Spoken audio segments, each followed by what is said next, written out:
Assalamualaikum warahmatullahi wabarakatuh. Perkenalkan, nama saya Ayu Putri Agustina, NPM 1913, dan teman saya. Perkenalkan, nama saya Tarisa Valenia, NPM 1913025001 sebagai pemateri kedua. Di sini, kami dari kelompok 2 akan memaparkan penjelasan mengenai komponen motherboard, RAM, dan PC. Materi yang pertama akan dijelaskan oleh saya, dan materi yang kedua akan dijelaskan oleh teman saya, Tarisa Valenia. Di sini, saya sebagai pemateri pertama akan menjelaskan komponen motherboard dan komponen RAM. Nah, tidak usah lama-lama lagi, langsung saja kita ke penjelasannya.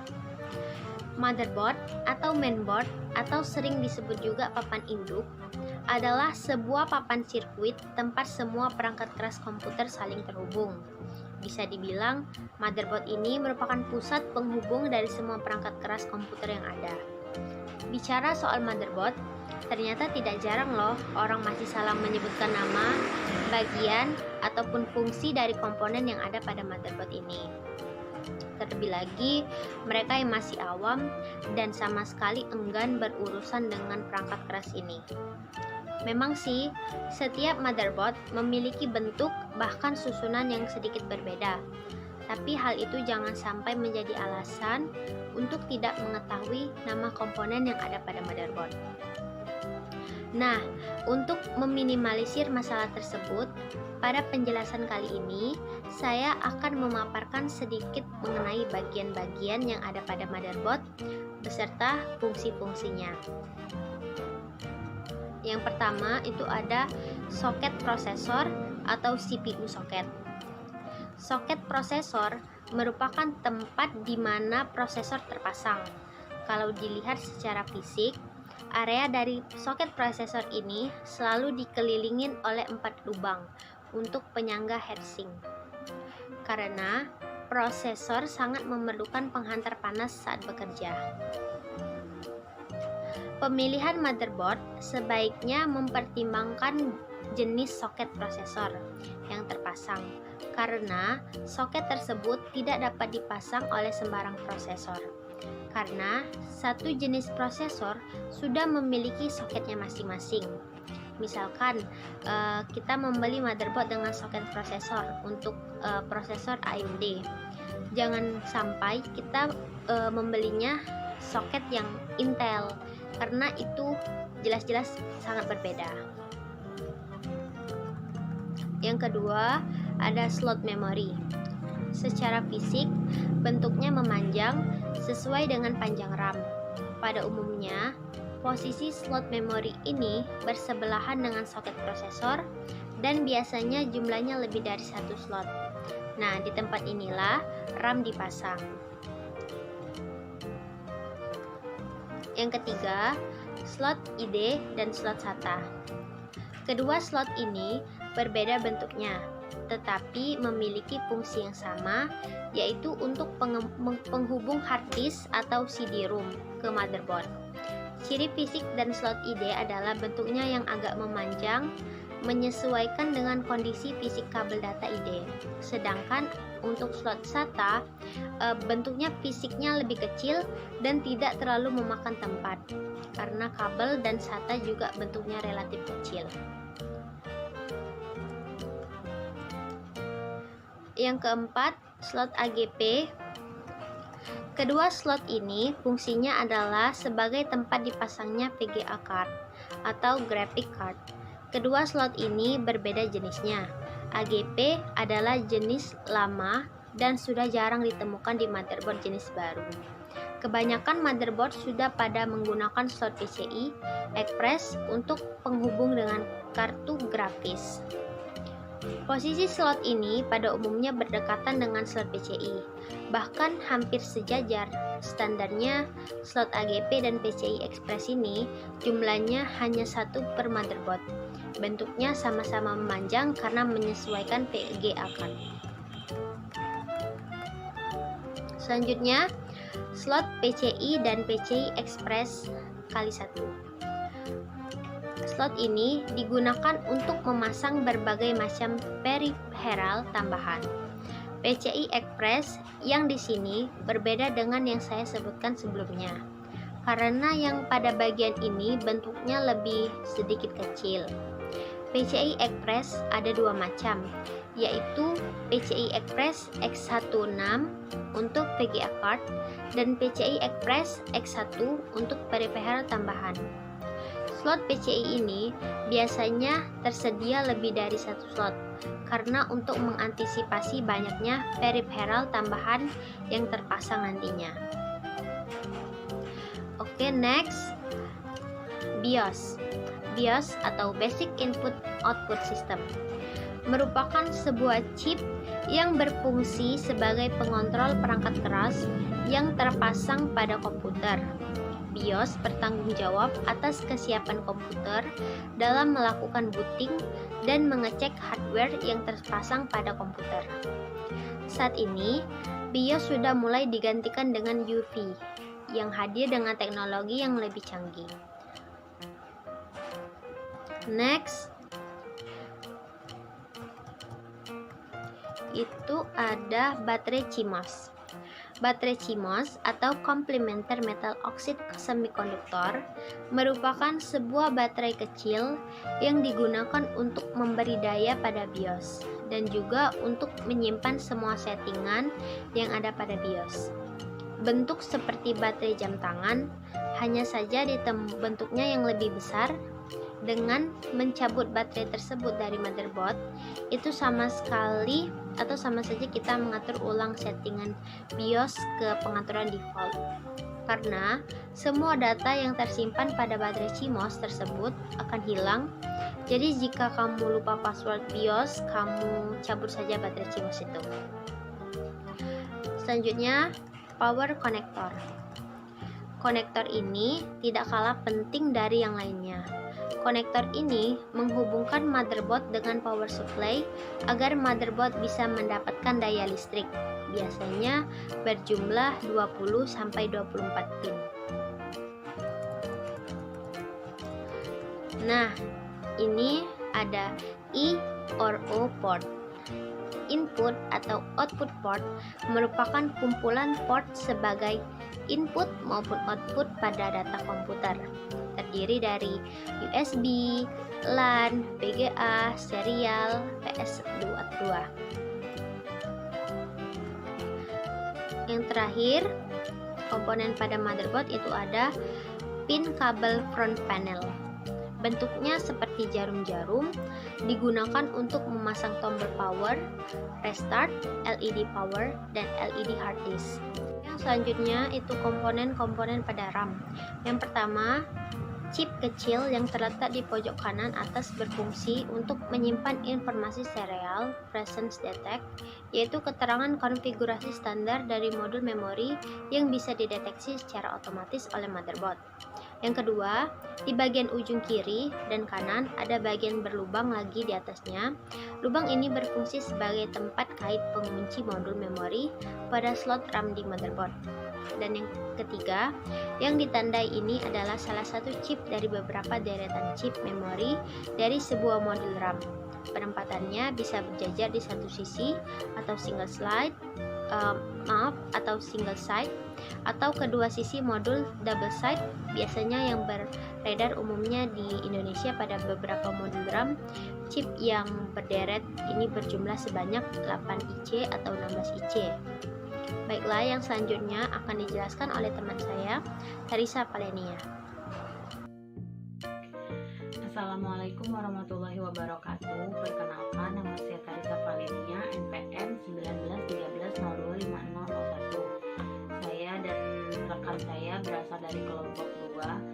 Di sini saya akan melanjutkan penjabaran materi tentang komponen-komponen yang ada pada motherboard, RAM, dan PC. Di sini saya akan melanjutkan materi sebelumnya itu dari rekan saya itu Ayu Putri Agustina. Di sini sebelumnya tadi Ayu sudah menjelaskan tentang bagian yang ada di RAM, bagian 1, 2, dan 3. Saat itu saya akan membahas tentang bagian 4 dan 5. Yang pertama ada di bagian 4. Di bagian 4 itu terdapat konektor. Di konektor itu ada lubang kecil yang disebut sebagai notch. Lubang ini berfungsi untuk mencegah modul memori ditempatkan di slot yang tidak pas pada tempatnya. Misalnya jenisnya itu DDR2, tapi coba dipasangkan kepada slot memori untuk jenis DDR3. Nah, letak notch ini berbeda-beda bergantung pada jenis RAM. Jenis memori yang bisa dipasangkan di motherboard adalah memiliki notch yang cocok dengan slot memori di motherboardnya. Selanjutnya di bagian 5, itu di bagian paling bawah dari modul RAM ini adalah konektor yang ditancapkan ke slot memori di motherboard. Seperti pin berwarna tembaga, ini cukup sensitif terhadap kotoran, dan bila terlalu kotor, maka modul RAM terkadang tidak bisa terbaca di BIOS atau suka ada BSOD di sistem OS-nya. Bila konektor ini kotor, kita bisa membersihkannya dengan menggosokkan karet penghapus dan membersihkan sisa serpihan penghapus dengan kain yang berserat halus yang terbuat dari kain katun. Selanjutnya, di sini saya akan membahas tentang komponen yang ada di PC.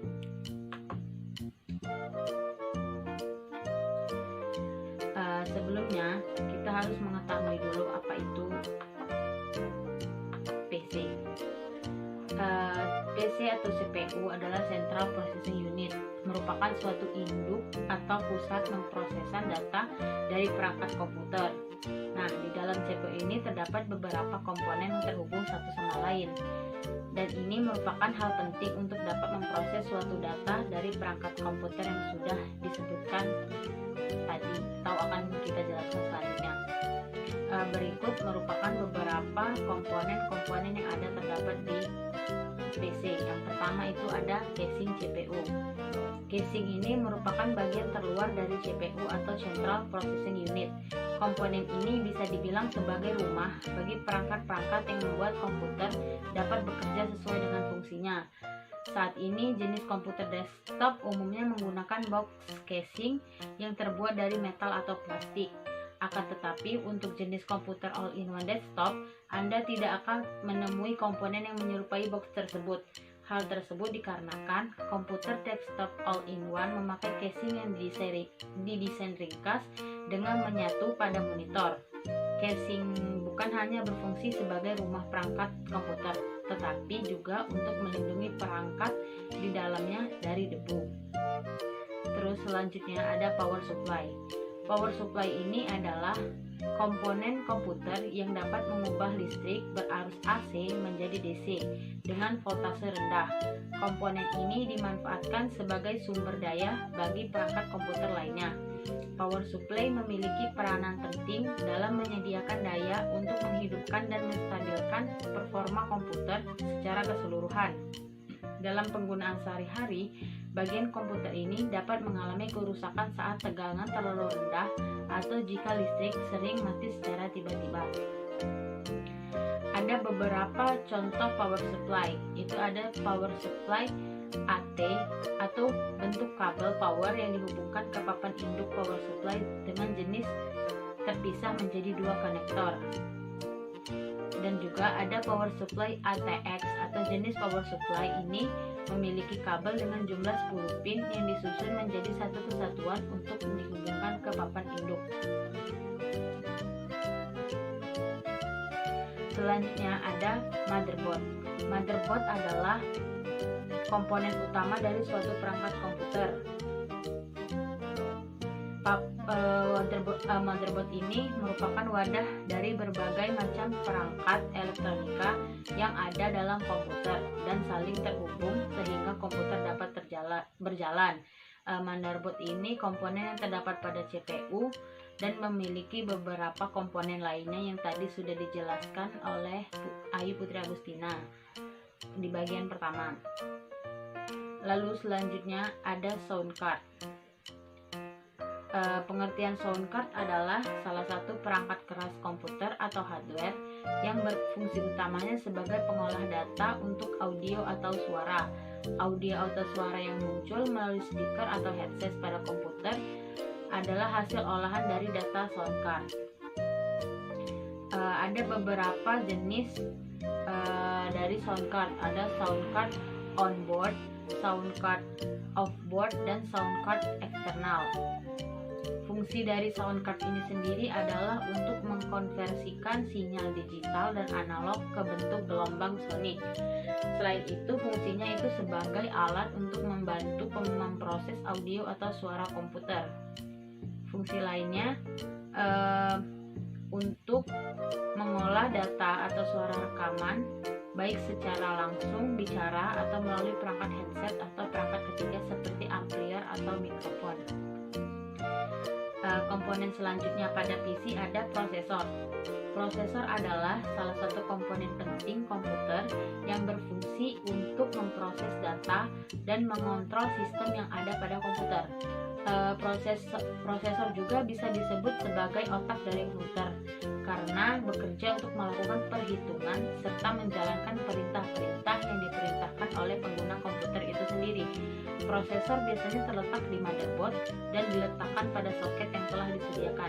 Uniknya, prosesor sebuah komputer ternyata bisa diganti dengan jenis-jenis lain. Namun, prosesor penggantinya harus sesuai dengan soket yang ada pada motherboard. Pasalnya, jika tidak sesuai, prosesor tidak akan terhubung dengan komputer. Berikut adalah beberapa jenis, saya sebutkan beberapa macam-macam prosesor komputer. Pertama ada prosesor Intel, prosesor AMD, prosesor Apple, prosesor Kirin VIA, prosesor IBM, dan prosesor IDT serta prosesor-prosesor lainnya. Lalu selanjutnya ada hard disk. Hard disk adalah perangkat keras yang digunakan untuk menyimpan data pada komputer. Semua data yang ada dalam komputer, baik itu dokumen, gambar, data sistem, operasi sistem, aplikasi, akan tersimpan pada perangkat ini. Hard disk drive atau HDD biasa kita sebut hard disk menyediakan ruang khusus untuk menyimpan dan membaca data. Perangkat ini bersifat non-volatile memory, yang berarti data yang kita simpan tidak akan hilang meskipun komputer dimatikan. Ini berbeda dengan RAM dalam komputer, di mana semua data yang tersimpan sementara pada RAM akan hilang ketika komputer dalam kondisi mati. Peran atau fungsi hard disk ini amat banyak pada sebuah komputer. Berikut beberapa fungsi pokok dari hard disk. Yang pertama itu ada menyimpan file dalam bermacam format. Yang kedua sebagai space menyimpan data. Yang ketiga menyimpan data bagi aplikasi ataupun software. Yang keempat sarana untuk membackup suatu data. Dan yang terakhir menyimpan data dari operasi sistem. Komponen selanjutnya itu ada heatsink. Heatsink ini merupakan alat pengendali panas pasif yang menyerap panas yang dipancarkan atau dihasilkan oleh komponen elektronik kemudian dipindahkan ke media fluida di sekitarnya, bisa berupa udara maupun cairan. Umumnya, heatsink ini dilengkapi dengan kipas untuk membantu proses pendinginan. Fungsi heatsink yang paling utama adalah untuk mengendalikan atau mendinginkan temperatur pada komponen komputer dan laptop yang melakukan aktivitas berat, menghasilkan banyak energi panas. Menjaga temperatur komponen CPU atau VGA adalah tugas utama yang digunakan heatsink. Kedua komputer tersebut sangat penting dijaga temperaturnya guna untuk menghasilkan program-program yang terinstal di dalam komputer maupun laptop bisa kita bekerja sesuai dengan kapasitas dan optimal komponen tersebut. Cara kerja heatsink ini dibedakan menjadi dua jenis, yaitu active heatsink dan passive heatsink. Mungkin kita sudah dapat menerka-nerka active heatsink itu seperti apa dan passive heatsink itu seperti apa. Namun untuk mengartikannya, heatsink ini memiliki 3 cara untuk pemindahan panas, menerapkan prinsip ilmu fisik di mana caranya yaitu konveksi, radiasi, dan konduksi. Heatsink bekerja dengan mengkombinasikan metode konduksi dan konveksi. Selanjutnya ada VGA card. VGA VGA card adalah video graphic accelerator yang memiliki fungsi sebagai cara untuk mengolah data grafis untuk bisa menampilkan layar monitor. Selain itu, VGA card juga memiliki bagian prosesor yang biasanya disebut dengan GPU atau Graphics Processing Unit dan membutuhkan sejumlah memori. Fungsi dari VGA card sendiri adalah untuk melakukan proses menerjemahkan atau mengubah sinyal digital dari komputer menjadi tampilan grafis pada bagian layar monitor. Sedangkan kartu VGA sendiri berguna untuk menerjemahkan hasil output komputer ke monitor, di mana dimaksudkan untuk desain grafis atau menggambar dan juga melakukan permainan game. Beberapa jenis VGA card diantaranya sebagai berikut. Ada kartu VGA ISA, kartu VGA EISA, kartu VGA PCI, kartu VGA AGP, dan kartu VGA PCI. Selanjutnya itu ada komponen pada PC adalah optical drive atau sering juga kita sebut ODD atau optical disk drive, adalah sebuah perangkat keras tambahan yang dapat melakukan proses pembacaan dan penulisan data pada media CD atau DVD. Lalu selanjutnya ada beberapa jenis dari DVD ODD atau optical disk drive. Yang pertama itu ada CD-ROM. CD-ROM ini merupakan salah satu memori pada komputer yang hanya bisa dibaca namun tidak dapat ditulis atau diubah. CD-ROM hanya dapat membaca kepingan CD, sedangkan CD atau DVD-ROM dapat membaca baik kepingan CD maupun DVD. Lalu yang kedua ada CD-RW. Berbeda dengan CD-ROM, CD-RW ini mampu membaca isi keping CD dan menuliskannya kembali. Perangkat ini mempunyai kecepatan yang bervariasi. Artinya CDRW ini mempunyai kecepatan baca hingga 52 kali. Lalu yang ketiga ada DVD combo. DVD combo mempunyai kemampuan yang istimewa, yaitu dapat membaca CD dan DVD. Perangkat ini juga bisa menulis keping CD, tetapi tidak dapat menulis keping DVD. Yang terakhir ada DVD-RW. DVD-RW adalah jenis optical drive yang terbilang cukup komplit. Selain dapat membaca kepingan CD dan DVD, perangkat ini juga dapat menuliskan CD dan DVD. Mungkin itu saja yang dapat saya jelaskan dari materi ini. Lebih kurangnya saya mohon maaf. Saya akhiri. Wassalamualaikum warahmatullahi wabarakatuh.